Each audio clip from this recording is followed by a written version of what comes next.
Hayırlı kеш, hürmetli televizor karşılar. Siz Müslüm televizyonisi tapşırıların qaraysiz. Яңалыклар чыгарылышы белән студияда мин Лилия Шәймиева. Җирлегебездә булган вакыйгалар турында кыскача. Бу атнада да авыл җирлекләрендә халык җыеннары дәвам итте. Түбән Табын авыл җирлегендә үткән җыенда район башлыгы Рамил Муллин, Татарстан Республикасы Урман хуҗалыгы министры Рауил Кузюров, район прокуроры Донис Әхмәтҗанов катнашты. Чорадан коллегаларыбыз репортажы. Түбән Табын авыл җирлегендә үзара салым акчасына шактый яңарту төзекләндерү эшләре башкарылган. Җирлек башлыгы Рөстәм Кыяметдинов аларны берәм-берәм санап чыкты. Узган елгадан шактый акчалары да калган әле. Калган сумманы һәм быел җыелачак акчаны нинди эшләргә тотачаклары да анык билгеле. Авыл бу чорларда үзгәрде җанга. Авыллар яктырды, иртән торуга юллар чистартылган барды. Шаш машина үтеп тора. Кирәк икән Мөслимгә чак, кирәк икән Чаллыга чак, кирәк икән Скорин чакыр, кирәк икән үзен чак.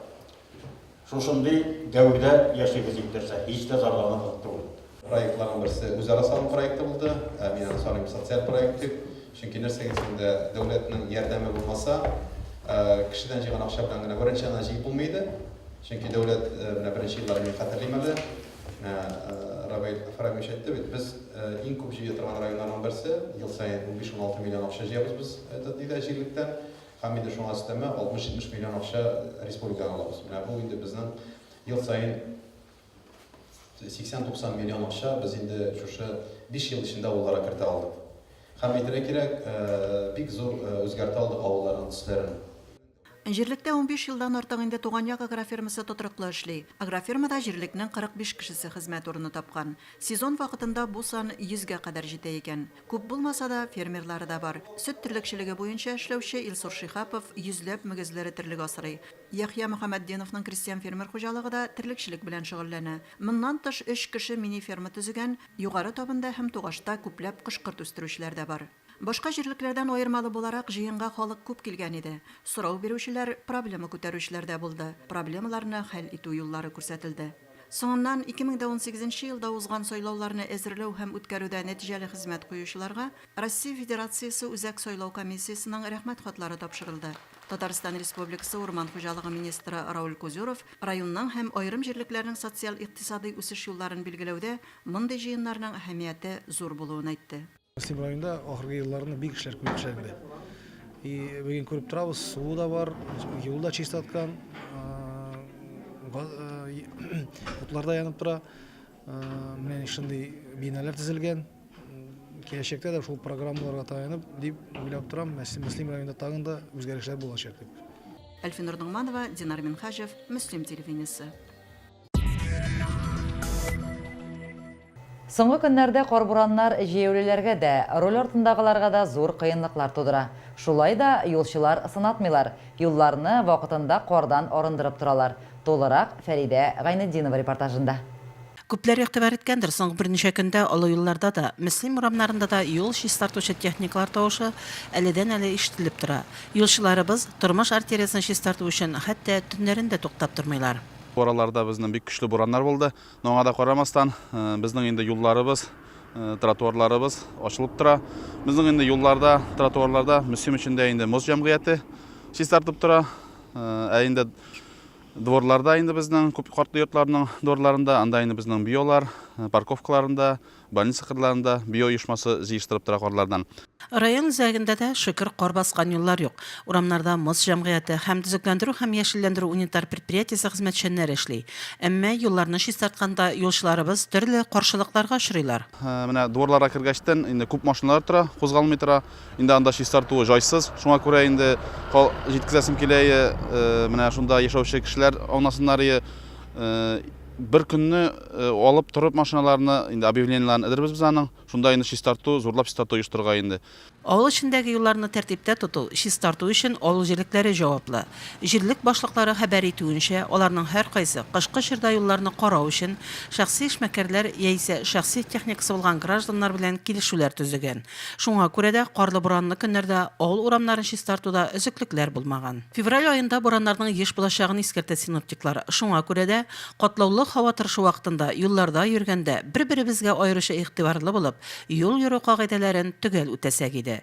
Фәридә Гайнтинова, Динар Михажев, Мөслим телевидениесе.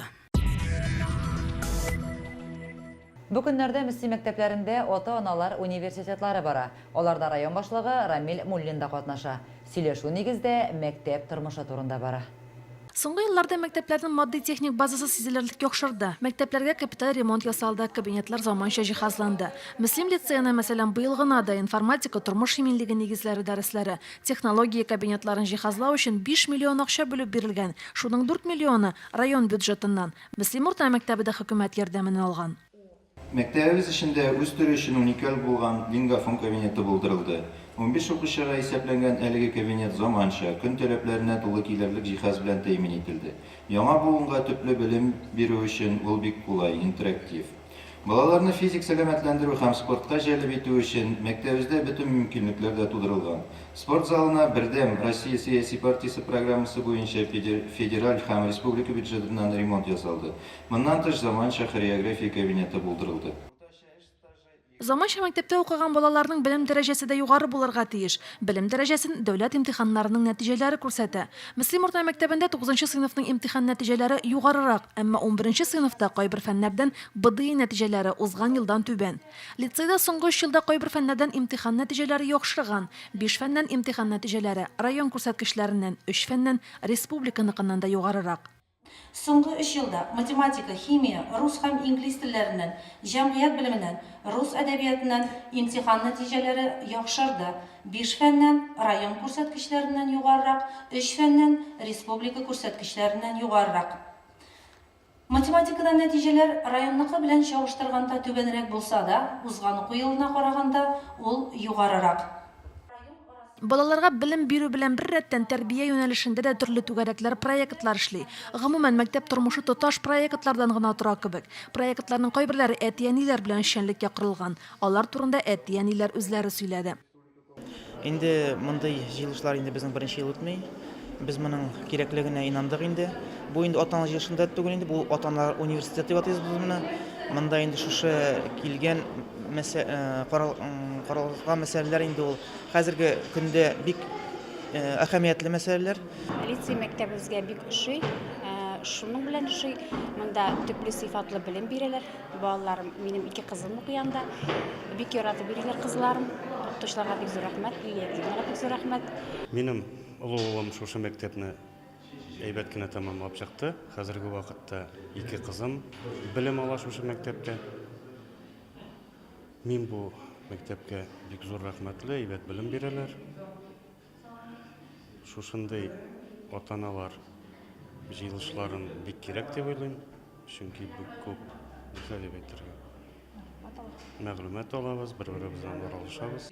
Университетларда мәгариф идарәсе җитәкчесе һәм район башлыгы да фикерләрен җиткерде.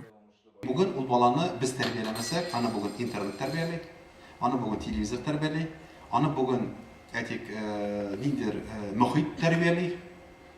Ярый мөхит, хәерле мөхит булса бүген көндә. Һәм башкасы. Гаепле әлбәттә укытучы. Безнең бала тәртипсез булса укытучы. Әйттем бит, укытучының вазифасы түгел ул. Математика укытучысы, менә без математика укытучының бүген яхшы математика әзерләп, физиканың яхшы физик әзерләп. Нас приглашал лицей на экскурсию всего класса, родители приезжали. Мы с детьми были, нас так приняли там. Душевный такой прием был, концерт поставили, посмотрели все классы, все эти мероприятия их проходящие. И моей дочери Татьяне это очень понравилось. Она решила, что я пойду в лицей. Ну и еще одним фактором стал, что наша с женой мечта была, чтобы наш ребенок в последние годы учился именно в мусульманских школах, чтобы хотя бы немножко получил азы знаний татарского языка. 9 класста, 10 класска көчеп, лицейның эшчәнлеген бик уңайлыктан гына әйтәс килә. Һәр вакыт укытучылар коллективы ачык йөз белән каршылаалар, балага тирән белем бирәләр. Балабыз бик тиз ирешеп китте бу коллективка, класслар. Класс җитәкчебез шуның кадәр яхшы укытучы Светлана Николаевнага без бик зур рәхмәтле. Һәр вакыт ул безнең классыбызны җыеп тора. чаралар үткәреп тора, буйларында очраштык. Әтиәниләр бу көннәрдә анкеталар тутыра. Шул рәвешле алар мәктәп тормышындагы яңалыкларга карата мөнәсәбәтен, фикерен җиткерә. Римма Авзалова, Динар Минхажев, Мөслим телевидениесе. Районда педагогик хезмәткәрләрнең дәрәҗәсен күтәрү, һөнәрләренә булган мәхәббәтен ачыклау максатыннан ел укытучысы бәйгесе үткәрелә. Бәйге яшь укытучылар, шулай ук инде тәҗрибә туплаган укытучылар арасында уза. Иң-иңнәр ачыклана. Бу елны әлеге бәйге гимназия базасында үткәрелә. Жюри катнашучыларны төрле критерийлар буенча бәяли. Һәр мөгаллим алдында беренче чиратта кызыклы дәрес, укучы һәм укытучы арасында иҗади хезмәттәшлек булдыру бурычы куела. Бәйгенең нәтиҗәләре белән алдагы чыгарылышыбызда таныштырабыз сезне. Югары уку йортларында каникуллар башланды. Студентлар әти-әниләре янында юлда. Каникуллардан файдаланып, мәктәпләр элеккеге укучыларын очрашуларга җыя. Студентлар очрашуын район күләмендә уздыру да матур традициягә әйләнеп китте. Студентлар очрашуыннан Римма Авзалова репортажы. Очрашулар төрле уку йортларында укучы студентларны күрештерү максатыннан оештырыла. Шул ук вакытта студентлар район башлыгы белән дә очраша һәм аңа сораулар белән мөрәҗәгать итә ала. Biz менә үзебезнең районда булган студентлар белән танышабыз, үзебезнең өлкәдә укучы башка ниләр белән, алар белән фикерләрне алышабыз, кайданчы укыганнарын, кайданчы укытканнан беләбез. Үзебезнең как булачак коллегалар белән уже танышып, үзебезнең нигә профессиягә үтеп керәбез бигрәк. Үзебезнең районда нәрсә көтәчәген беләбез. Алар берсе укып чыккачтан мин министрлыкларда, ведомстволарда, администрацияларда, шулай ук районнарда җитәкче дәрәҗәләрендә эшли алачакмын. Бу профессияны сайлауга минем беренчедән әтинең эшлек профессиясы, әти эшләгән урында аның ничек эшләгәнен күреп, кызыксынып, шуңа сайларга уйладым. Икенчедән инде барыбер мин үземне бүтән профессияларда күрәлмәйдем. Район башлыгына сораулар күп булмады. Яшьләр район белән идарә итүнең ни дәрәҗәдә авыр булуы белән кызыксынды, пенсия яшен арттыруга, БДИга карата фикерләрен сорады. Мөслимдә эшмәкәрлекнең кайсы төренә сорау бар? Әлеге сорауга район башлыгы авыл хуҗалыгы өлкәсендә мөмкинлекләр күп булуын билгеләп үтте. Этнотуризмны үстерү кирәклеге турында искәртте. Ветеринария көллиятендә укучы кызны район башлыгы Мөслимгә эшкә дә чакырды. Өлеш керткән чиракта гына безнең бу җир үсәчәк. Менә biz инде сезнең белән монысы очрашканда, электән дә соңда очрашканда, анда күп вакыт әйтәләр. Менә мин шушында укыйм, мин кайткач миңа эш булырмы? Сез бит шул сорауны бирәсез шәһәрдә. Мин үземә нинди җирдә эш эзли табам. Күп очракта 80% инде әйтик дәүләт структураларына кермәсәгез, 80% сез бүген эшлисез шәхси бизнеста. Ну, эшләячәксез дип әйтик инде. Любой бүген көндә юнәлеш алсаң, ул шәхси бизнес. Аны кемдер ачкан, кемдер башлаган, кемдер нинди дәрәҗәгә җиткергән, һәм сез ул кешегә ялланасыз, хезмәткәр булып дип әйтик. Шуңа күрә әнигә моны монда эшләп булмый. Беренчедән минем таныш кызларны, таныш егетләр белән күрешәс килгән, инде студент гомере белән яшәп аралашырга вакыт бик юк дип тә әйтәсем килә. Монысы беренчедән, икенчедән минем Мөслимдә туып килә торган перспективаларны беләс килгән. Шуннан торып да авылга кайтырга исә бар, теләгем дә бар. Чөнки инде без авылда туып үскән кешеләр, без кайда туган, шунда кеше кирәк була һәм мин үземнең тормышымны авылдан башка берничек тә күз алдыма китерә алмыйм. Очрашуда авыл яшьләрен активлаштыру, аларны кызыксындыру чаралары турында да фикер алышу булды. Очрашудан соң яшьләр өчен Дуслар клубта яңа чыккан Ту-34 нәфис фильмы күрсәтелде. Римма Авзалова, Динар Минхажев, Мөслим телевидениесе. Әфган сугышы күп гаиләләргә олы хәсрәт китерә. Япь-яшь егетләрнең язмышларын үзгәртә. Районыбыздан әлеге сугышта 28, Мөслим авылыннан 23 кеше катнаша. Алар тау-таш арасында үзенчәлекле климатик шартларда сугышның бөтен дәһшәтен үз җилкәләрендә татыдылар. Шуларның берсе Метре авылында гомер итүче Нияз Хайбрахманов турында алдагы репортажыбызны карагыз. Ан-22 йөк самолетында Нияз Афганстанның Баграм аэродромына төшә. Егетләрнең автоматтан ату күнекмәләре авыр бәрелешләрдә сынала. Кыр уртасындагы озын палаткаларда яшәгән солдатлар тора-бара үй шартларында ясалган саман кирпечләрдән болчык, казармалар төзергә керешә. Упкынга төшкән машиналар, тыныч тормыш, бәхет өмет итүче бичара кышлак халкының мөлдерәмә күзләре, госпитальдә үлем көтеп яткан сыңар аяк куллы солдатларга интернациональ бурыч тәрбиясе алган 19 яшьлек совет солдатлары битараф кала аламысың. Ул елларны искә алган сайын Нияз абыйның йөзе буйлап кайнар яшь ага. Башта безне генә техник сылгына керттеләр. Просто обороны алырга инде. Аннан соң инде бездән соң инде техникларны кертә башладылар икенче көннән. Bütün техниканы самолет белән, анда второйлар белән кертеп бетерделәр. Аннан соң инде без аңладык инде шул переворот булгач, сугышның нәрсә икәнен, безнең авыл кешене аны шок катасын, андагы трассер сызгыруга яп-якты булып тора бүтән дөнья. Трассер полисine. Анда инде ялгыш адашкан пуле белән дә эләккән үлгән кешеләр күп булды инде. Якын тирәдә шартлаган бомбалар, снарядлар яңгыры, 3 километр озынлыктагы тоннельләрне узганда, БТР белән эттерелеп кыядан очырылган машиналар гөрелтүсе, кыя артында сине каравыллаган снайпер, булар кино кадрлары түгел, ә егетләр күзгә күз очрашкан чынбарлык. Госпитальларга күп бирде мен военный госпитальне Кабулдан 3 километр инде. Әлбәттә, авыл малай булгач, аның шимнесен күргән кеше түгел бит. Анда баргач мәшкәр. Кайсының аягы юк. Кайсының кулы юк. Күздән яшьләр чыга иде. Ниязбек Устагармынча без шунда клубта таныштык. 78 елда армияга повестка келди инде. Шунда без йөргән чакта бик нык борчылып койгырып яшәдек инде. Безнең дуаларыбыз, әти-әниләрнең дуалары, минем дуаларым кабул булды. Нияз исән-имин генә йөреп кайтты. Без 6 ел йөргәннән соң кавыштык. Балалар үстердек һәм хәзер оныклар сөеп яшәйбез. Башта гына куркыныч. Бу пуля сылгыруга нигеүгә. Аннан соң үзеңнән үзе шулай тиештирде дип уйламыйсың. Сугышта да шулай булгандыр дип менә кинолар карыйм, сугыш вакытындагы киноларны. Шулай менә бер нәмә уйламыйсың, тияр, тимәс, уйламыйсың. Шул килеш ничектер тән йөренә менә. Нияз абыйның йөрәгендә Афган сугышы калдырган яра бер кайчанда төзәлмәс. Әле ярый райондашыбыз үз аяклары белән әйләнеп кайткан.